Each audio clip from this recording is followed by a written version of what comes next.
Trust me, I get it.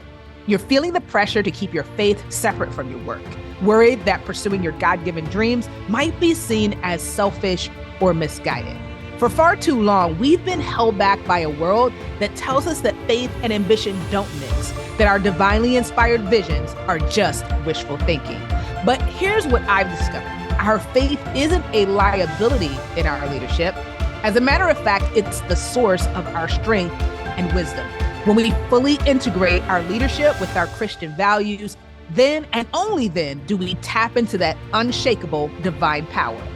The real challenge is navigating how to boldly pursue our purpose while staying anchored in our faith. And that's exactly what the Beacon Show is all about. Each week, we bring you biblical wisdom and practical strategies from true beacons, Christian leaders who are illuminating the world. And it's also that you can let your light shine brighter and brighter. I'm Tamara Jackson, and this is The Beacon Show. Running a successful nonprofit organization requires many of the same business principles that it requires to run a for-profit business. But for those who want to start or lead a mission-driven nonprofit, the path to applying those business principles in a new context can feel daunting. Well, today's guest is uniquely equipped to bridge that gap. Tom Vozzo is the CEO of Homeboy Industries, the largest gang rehabilitation and reentry program in the world. Under Tom's leadership, Homeboy has undergone an unprecedented expansion, launching new social enterprises, increasing its impact, and earning national recognition. But Tom's journey to this role was anything but a straight line. After a successful 26-year career in the for-profit sector, culminating in a role as the CEO of a $1.8 billion company, Tom thought he was ready to retire. A chance lunch at Homeboy's Cafe changed everything. Moved by the dedication of Homeboy's staff and clients, Tom realized that his corporate experience could help the organization thrive. He began volunteering, and within months, Homeboy's founder asked him to step in as CEO. Since then, Tom has helped Homeboy grow from 12 million to 45 million as an organization, while maintaining its core mission of providing hope, training, and support to formerly gang-involved and previously incarcerated men and women. In this insightful conversation, Tom shares the fundamental business practices that have contributed to Homeboy's success, the importance of a trauma-informed approach to leadership, and the personal transformation that he's experienced along the way. Whether you are in the nonprofit sector and a leader looking to increase your impact, a business executive feeling called to a new purpose, or simply someone who believes in the power of second chances, Tom's wisdom will leave you inspired and equipped to lead with excellence and heart. So grab a pen, get ready to take some notes, and let's dive into this compelling conversation with the one and only Tom Vozzo. Enjoy. Tom, thank you so much for being here with us on The Beacon Show, where wisdom meets faith and success finds its voice. Appreciate you taking time to be here with us today. Well, good, Tamara. I'm looking forward to our dialogue. Absolutely. Absolutely. Well, many people that are going to be viewing this or listening to this will know about your organization's story. Perhaps they've seen some of the media features, but what they may not know is kind of the backstory of Tom. So I'd kind of love to start at the beginning. Tell us a little bit about who Tom was growing up. What kind of child was he, and what was his vision for what his future would look like? Yeah. All right. So I didn't know you were going to go that far back in my history. So I'm the youngest of four. My mom and dad have 4 kids in 5 years. Grew up in northern New Jersey, and my brothers and I are first generation college graduates. My father's first generation Italian American, and he was a supermarket manager. And my mom and dad worked hard to not just get us through high school, but get us into college, and really taught us good values, and care for the community, care for people, care for the family that's around you, and encourage us to kind of to excel into the American dream as they saw it. Mm. So as you were growing up and you started thinking about career paths, what was the first job that you took? Well, so growing up, I didn't really have much. I wasn't much ambition. I had no like desire. I didn't want to. I didn't necessarily like. Some people want to be a doctor. They know, look, I want to be an astronaut. But every kid who grows up wants to be an astronaut. I think, particularly in the '70s. Um, but it's no. Listen, we grew up sort of lower middle class, so I saw my parents struggle to make money to sort of put food on the table, and so really the point is to sort of go get a job where you can use your skills and make a living. And so again, that was so my brothers and I are first generation to go to college in our family, so it was go to college, took on a lot of debt. Now it turned out I was good at mathematics, Mm. and so I was a mathematics major, and I had a professor at undergraduate who encouraged me to go to graduate school for mathematics. And Hmm. so that kind of led me into that more science career and more applied science. And so from there, then after graduate school, I started looking for jobs where I could use that knowledge. And so it really wasn't like I didn't have a design as to what to do. I just sort of knew I needed to get a job and make decent money to provide for a Yeah. future family. Wow. It's interesting how you didn't have a design, but you kind of had a path though, where you learned different skills and you were able to leverage those both in both sectors in for-profit and nonprofit. So talk to us about kind of that transition period going from the for-profit world to the nonprofit world. What was that like for you? Yeah, let me just frame it up by saying my for-profit experience was, I worked in the for-profit sector for 26 years, came out of graduate school, went into that first company. We grew really well. That company was acquired.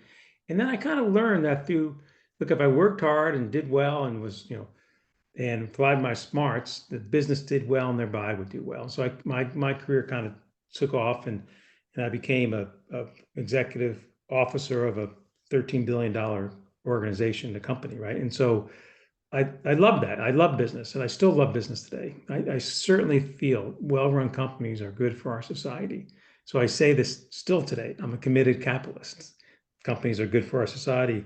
So what makes for a well-run company? It's something that competes effectively in the marketplace for its customers. It does well for its shareholders.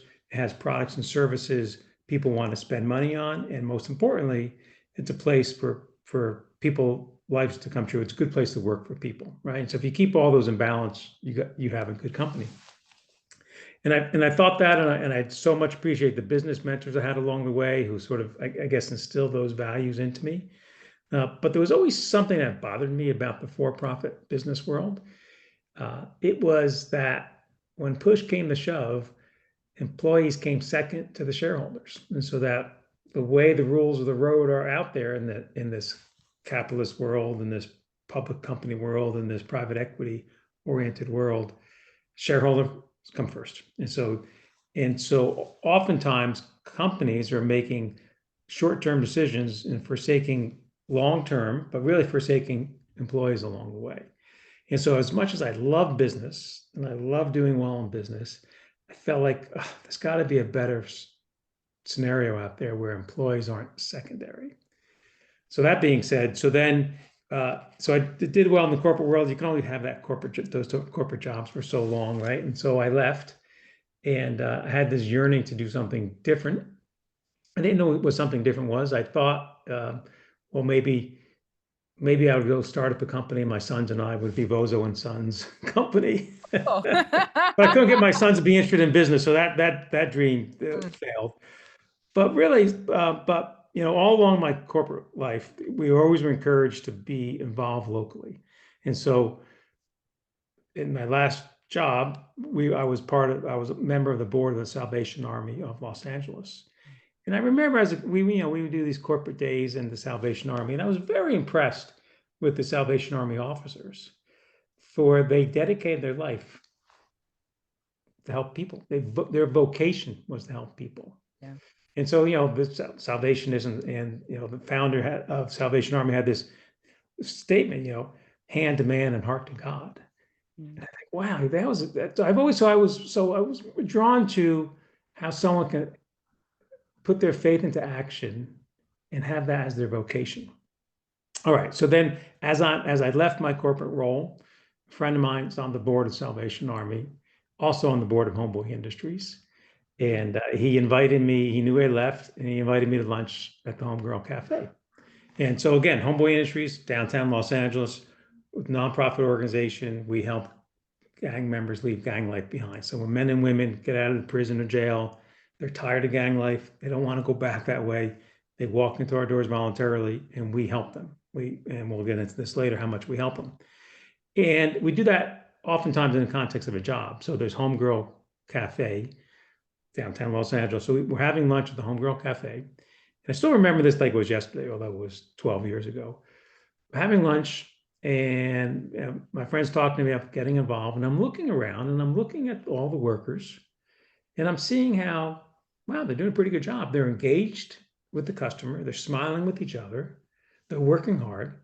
And I also, so listen, so back in my corporate world, I sort of had an ability to see what good companies are like. In my last 8 years there, we acquired 40 companies. So you get a sense for the values of a company. And I'm looking at this workforce saying, that's a pretty good workforce. I'm having this lunch at the Homegirl Cafe. And I'm also realizing, and this is what really challenged me, I'm realizing I would have never hired any of those folks in my corporate job because they had tattoos on their face, they had felonies, and they were gang members. No way was I hiring any of those folks. And plus we had rules in place. And so as my friends asked me to get involved, it's sort of challenging my conviction that here I think I'm this big hotshot business person, think well-run companies are good for society, and yet I didn't know anything about this population and this workforce. And so when he asked me to get involved, I had time on my hands. I didn't want to be a board member, so I said, let me volunteer. And so that began my time at Homeboy Industries. And a couple months later, our founder asked me to be the CEO. I didn't think I was going to work again. But to be in the environment where people are changing their life through the context of a job is pretty special.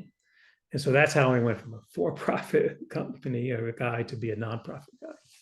So let me get this straight, Tom. You thought you weren't working anymore? So you literally had retired. I had retired. I had retired 12 years ago. So what did he say that convinced you to come out of retirement? Because that had to be a very compelling proposition that he made. Yeah, two things. One is Homeboy's compelling for sure. But, part of me after retiring and doing that for 6 or 9 months, I missed the people. I didn't miss the stresses. I didn't miss sort of all that goes with business, but I missed being around people and engaging in a team-oriented environment and that type of thing. But what did he say at that lunch was that here folks need help. And this is the message, if anybody's listening to this is the message that, and it's not so unique, but what I saw at Homeboy was, here's an organization that needs somebody with business skills to actually help keep move along. And so all of a sudden I show up, hey, I got business skills, right? And like within the first month of me being there and I'm trying to understand the organization, I remember one of the homegirls, Sarah, took me on a tour of the neighborhood and she was telling about her story and where she got shot and where she's moving her life forward, tragic life. But and near the end of that afternoon I said, well, what do you really want to do? And she said, you know what I want to do? I want to be a mechanic. That's her goal. And I'm thinking, I'm a business guy. I know how to create jobs. I can go help her be a mechanic, right? And so all of a sudden I started realizing is, I can help people on the margin of our society based upon my life experiences. I didn't have to be an expert in mental health. I didn't have to be a gang expert. I could just use my skills to go help people. Wow. That's so powerful because there may be someone listening to us that has, a similar background and skill set, and they want to be a part of something that truly makes a difference in people's lives, people that others may have overlooked, but they're struggling with how to make that transition. And I think what you're saying is those skills are very much needed and really will help make a huge difference. And it's evident in some of the successes that you've had at Homeboy Industries. Talk to us about, as you came in and you started, understanding how the organization worked, some of the changes you made. Yeah, and let me frame it up by saying, a little bit talk about Homeboy and how Homeboy was founded. So Homeboy was founded by Father Greg Boyle, Jesuit priest. His first stop as a parish priest when I was young was at Dolores Mission, which is the poorest parish in all the Archdiocese of Los Angeles. It's in East LA. Epicenter of gang violence in Los Angeles. Unfortunately, Los Angeles is the largest gang population in the country and thereby in the world. Still the largest amount of gang violence anywhere in the world is in Los Angeles. But at the time, back in the late 80s and early 90s, it was gang violence was on the upswing and quite profound. Father Greg would see these young men being lost to gang life.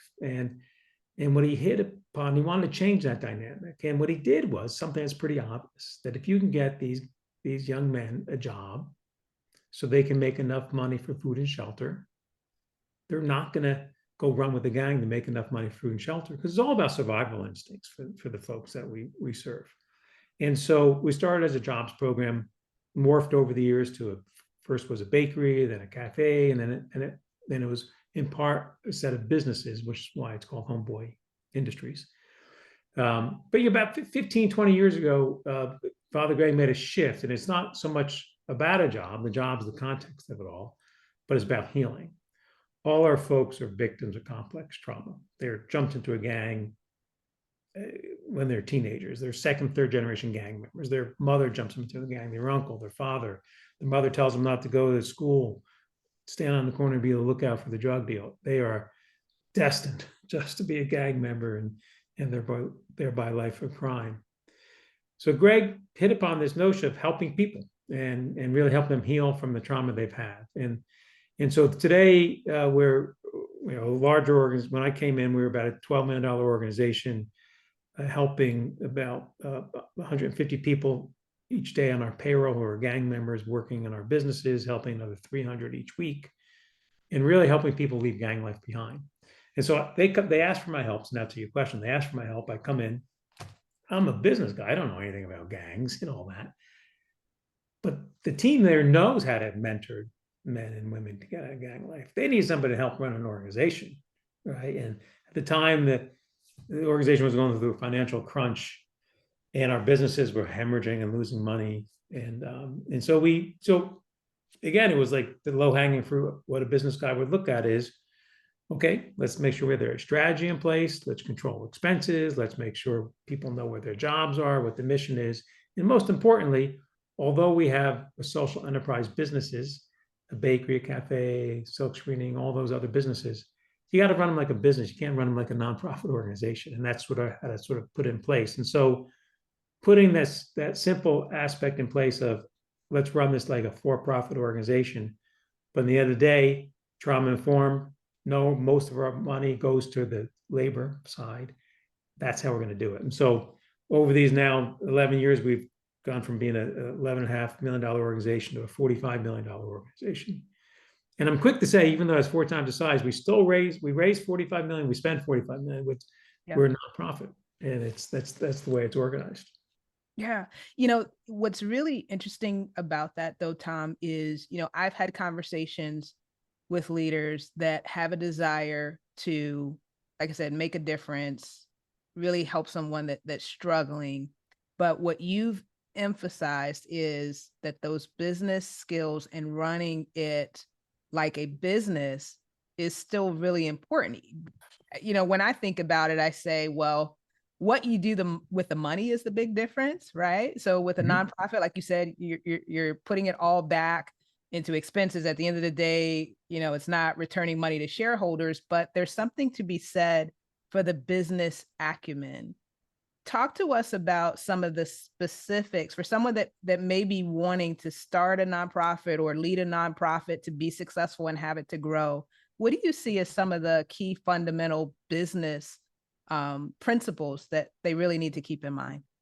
Yeah, I'm going to really echo back part of your question, because the answer is in that question, is that for me, and look, let me say that anybody listening, please come visit us at Homeboy Industries. We take in thousands of visitors every year. Many organizations come to us wanting to start up a social enterprise and ask us how to do it.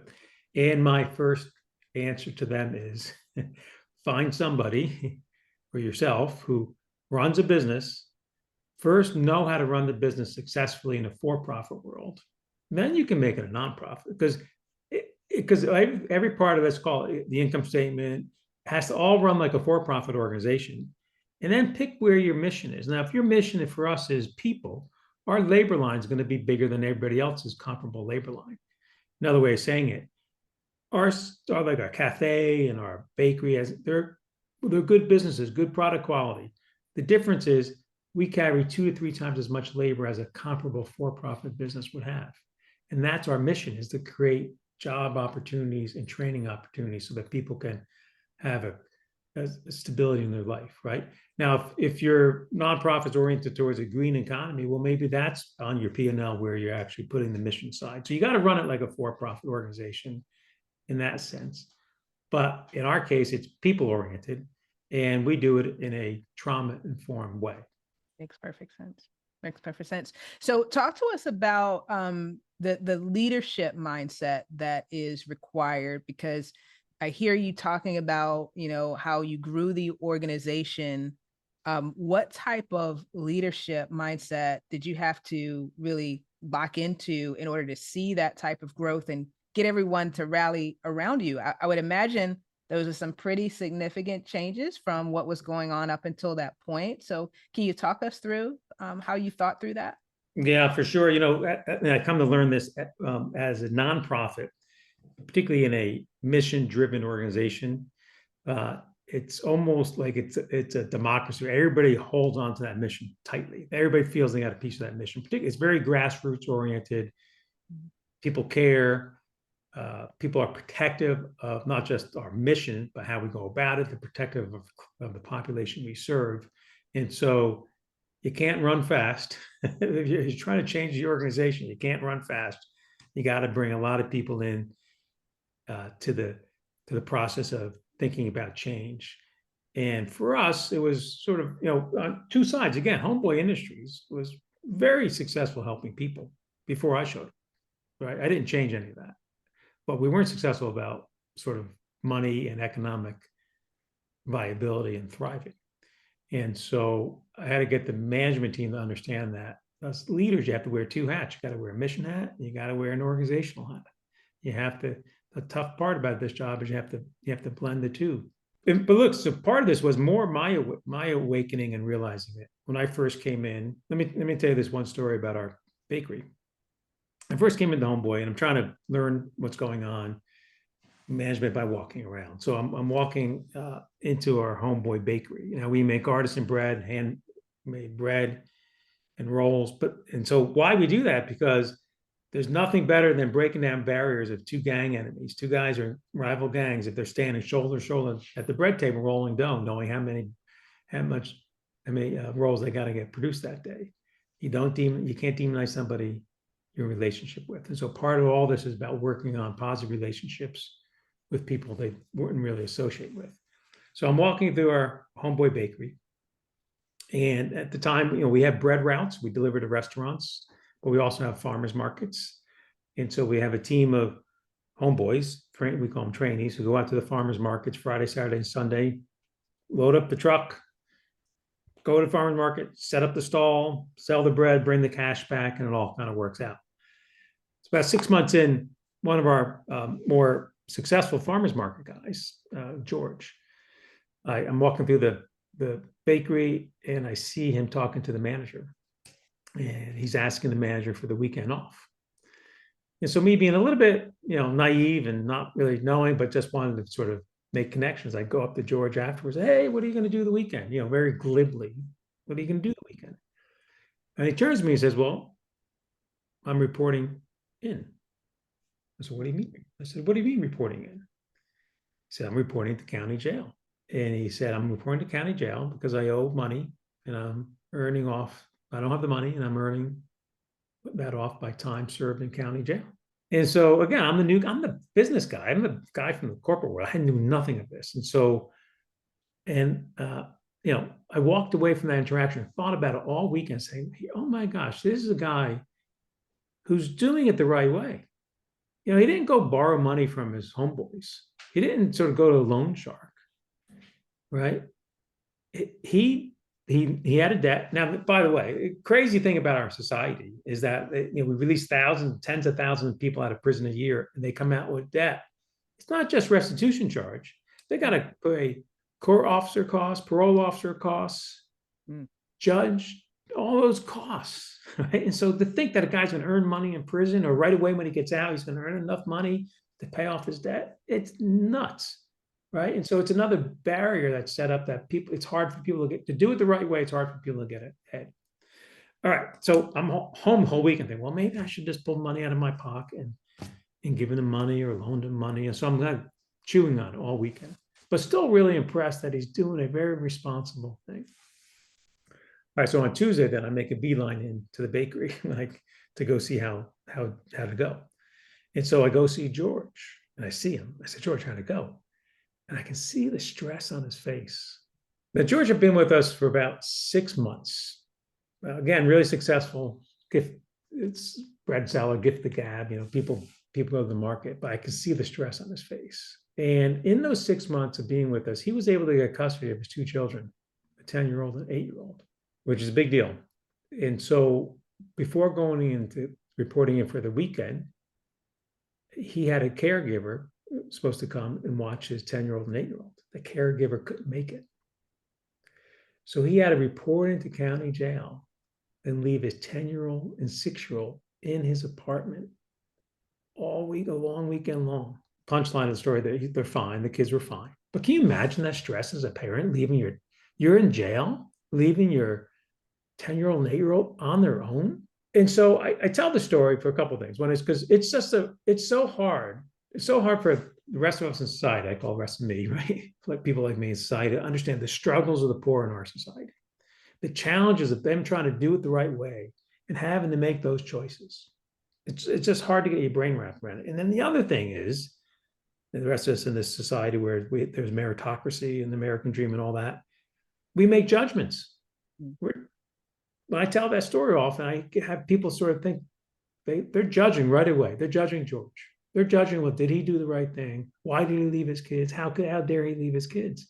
It's like, oh my gosh, if not in that situation, you can't judge. And so part of it is not to judge people. It's just sort of to lean in and help knock down those barriers.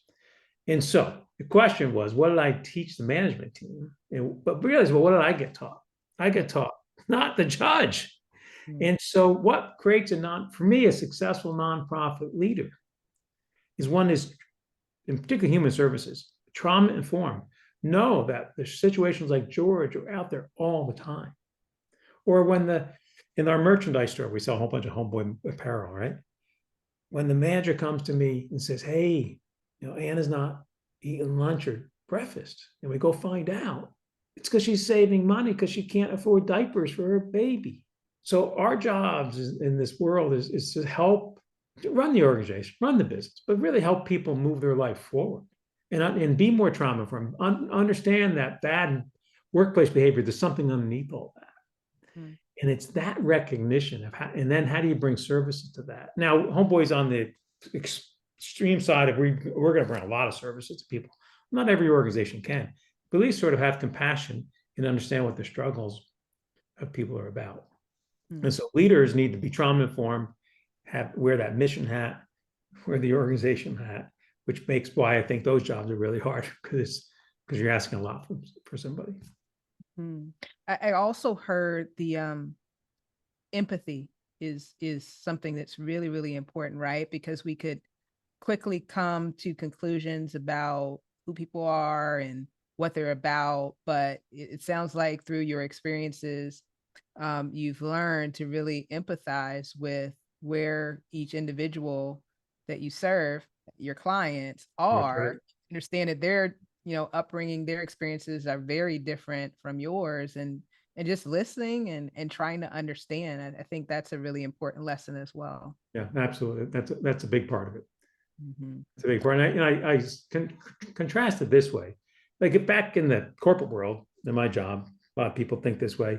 You walk through the hallway, you end up having a hallway meeting with somebody, right? You're chit-chatting. It's transactional. We may be talking, but there's like 6 other things going on in my brain that I got to get to, right? And same thing for the person I'm talking to. what I've come to learn at Homeboy is when you're talking to somebody, particularly a client needing help, you got to be front and center. The only thing you're thinking about and working on is helping them and listening to them and being in a relationship with them. It's not always about solving their problem. It's just about being in kinship with them. Mm. Wow. That's good stuff. So, Tom, I want to respect your time. Let's talk a little bit about legacy. This is a big topic, but, I believe, as I've gotten older, this has been a topic that's been more on my mind, realizing, hey, I may not have as much time in front of me as I have behind me. It causes you to look at, things differently. You've come out of retirement to come and serve. Um, what's on your mind from a legacy standpoint? What is the legacy that you hope to leave through your work and through your life in general? I'd like to answer that a couple ways. And what I've come to learn at Homeboy. Well, first of all, let me say this. I'll give you my short answer first. Like, Okay. Look, I want Homeboy to thrive into the future, right? And to do that, it not only needs financial resources, but we worked very hard on having the management team that leads it into the future. Really proud of the fact that 2/3 of our management team are former clients. And so over the last 5-7 years, we put a lot of effort into not just promoting from within and hiring from within, but developing from within. And people without the college degrees, without the other type of experiences, we're going to train them. And I really feel strongly that we have a team in place to go forward. So I think Homeboy will thrive going forward, and the legacy will be how many people it helps.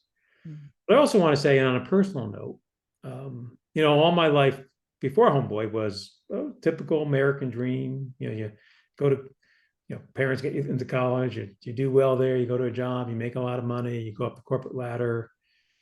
All along the way, it's sort of about meritocracy, and it's about measuring up, and it's about in some ways being judged, right? And being on top of that judging, right? Mm-hmm. And so what I've come to learn at Homeboy and this I learned a lot of this from Father Greg and watching him and hearing him.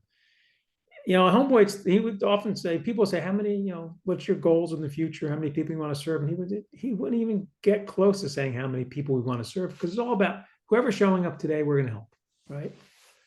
And so for me, it's like, how do I sort of internalize, how does this concept, like, I don't need to be measured about how many people we've served and how we have all those statistics, because foundations need that and government grants need that, and we have that in place. But really, for me, this past decade is about being part of people's lives as they've changed their life. I went into Homeboy sort of believing that God loves all of us, right? I'm being at Homeboy, I know God loves all of us. It's you see it every day. God's too busy loving us to be judging us, right? And I see at Homeboy that people change their life. Think about the trauma that they've been through.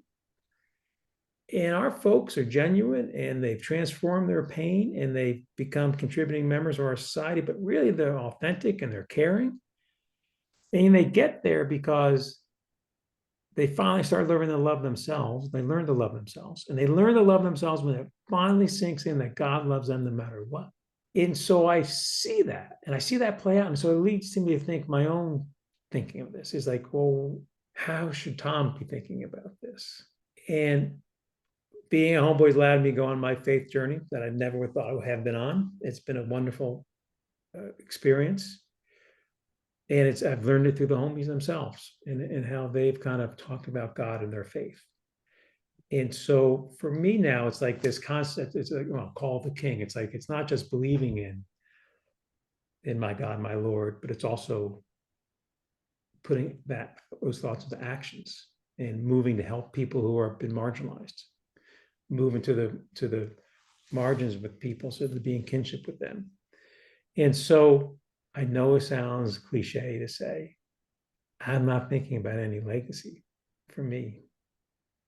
My job is to my role is to sort of live for today and help as many people as I can. Mm-hmm. I love that. Along those lines, Tom, there are leaders that are listening to you right now that are earlier in their journey. They could be in corporate looking to transition to a nonprofit or a social enterprise. Um, and they need your advice. So, what would be your number one piece of advice to a leader that wants to make an impact on the world? Impact starts in small steps. Impact is small steps. So, listen, if you're out there and you're doing well, you're making money, go give some money away. People who need it. Now, I'm here to say, there's a cliche that money doesn't solve problems, but I'm saying for poor people, money solves problems. So please make money and give money away, right? But also on a personal thing, it's like, yeah, maybe do what I'm doing, end your career with another chapter that helps out. But along that way, you don't have to wait to the end of your career. Volunteer for a night, volunteer for a day on the weekend. Just, I'm telling you, being in kinship, people on the margins of our society has an impact, not just for them, but for yourself. And I wish I had known that when I was a younger man. I spent too much time running up that corporate ladder. I don't regret. I didn't do anything immoral or wrong. It's just, life's so much fuller now for me. Thank you so much, Tom, for being here, for sharing your wisdom. We certainly wish you the best with Homeboy Industries and whatever else God has for you in this season of life. We wish you the best. Thank you for being here. All right. Thank you.